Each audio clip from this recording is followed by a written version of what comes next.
atas gitu kan. Nah, terus yang kena tipu endorse juga lumayan banyak ya.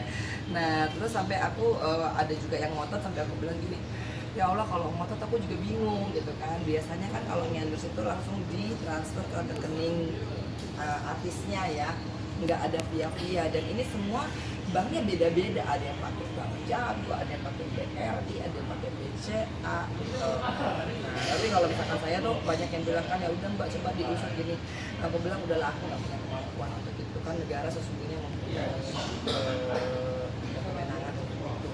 Aku tuh sudah punya banyak pengalaman, kalau cuma manusia yang turun tangan itu bisa ada dan bisa tiada, tapi kalau Allah udah berkehendak dalam kita nggak usah ngatur orang, kita nggak usah bilang ya kita ikhlaskan. Yang penting aku selalu jaga. Hari pertamanya masih sedikit kesel kan, karena kan aku memulai ini sebagai vlog kan. Astagfirullahaladzim, benar ya kerja hal-hal tuh ya.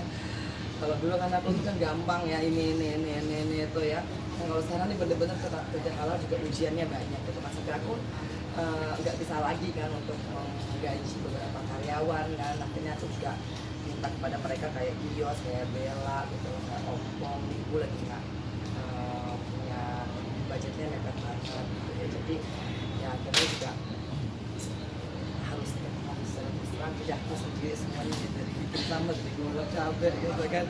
Dari bangun pagi tuh kayak tadi pagi kan itu udah nganterin piano, bangun udah jadi perasaan bangun tuh dari jam 4 kan, sholat subuh dan sebagainya itu aku udah kebal dan benci gitu.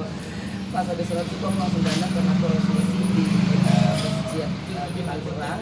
Nah tapi kalau misalkan aku nggak nganter piano dulu ya kan aku balik aku pasti nggak sempat, jadi aku udah dandan full, aku menganterin piano sekolah, begitu aku langsung ke masjid, begitu pulang aku masak buat oma dan opa, begitu aku ke sini gitu kan. Kadang-kadang ya Allah ya Rahman ya Rahim, astagfirullahaladzim, tapi aku yakin Allah pasti akan buka rezeki aku.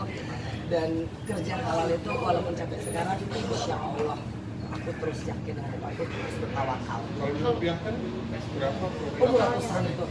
Karena kan aku ke cancel banyak juga yang mau endorse eksklusif gitu kan. Sebenarnya ini ada beberapa yang brand gede justru yang udah tinggal deal harga. Jadi tapi ya udah nggak apa-apa gitu. Aku juga bilang ke mereka aku sendiri yang tidak mau menerima karena kan aku nggak tahu kapan gigi aku nanti gitu kan. Jadi karena bundling. Jadi dia tampil di IG, tampil di TikTok, tampil di YouTube dan medsos lainnya gitu kan. Jadi aku sendiri yang keras cuman jangan diterima dulu gitu. Tapi kalau misalkan yang off air, misalkan aku jadi narasumber di mana-mana gitu kan kita tetap perjalanan, yang penting nggak ada ini ya dengan IG. Tapi memang alhamdulillah ya, maksudnya satunya begini lainnya Allah bukakan rezeki. Ini kayaknya cuma ujian untuk sabar. Itu terjadi di bulan Agustus ya Pak? Tanggal 18 Agustus ya kayaknya ya. Sekarang udah balik lagi atau belum sih gini Pak? Belum, alhamdulillah gitu ya. Jadi masih diproses gitu kan, tapi udah dibantu sama Mbak Tusi dari itu yang aku bener-bener salut ya. Selain Sahwa tuh itu yang namanya Mbak Inul Daratista, ya Allah Jun, aduh bener-bener panjenengan itu berkah barokah ya, karena Mbak Inul adalah orang kedua yang langsung Mbak, izinnya itu kah gitu. Astagfirullahaladzim gitu kan, sebenarnya aku tuh nggak tahu gitu kan bagaimana cara untuk recovery dan apa ya mas pakai bahasa Jawa kan, aku Manado nggak begitu ngerti gitu kan, untuk istri orang Jawa kan ya admin aku ini nomornya Mbak Tusi Instagram Indonesia gini langsung diarahin sama dia. Artinya aku merasa bahwa Allah terus saja mengirimkan orang-orang baik untuk berada di dekat aku.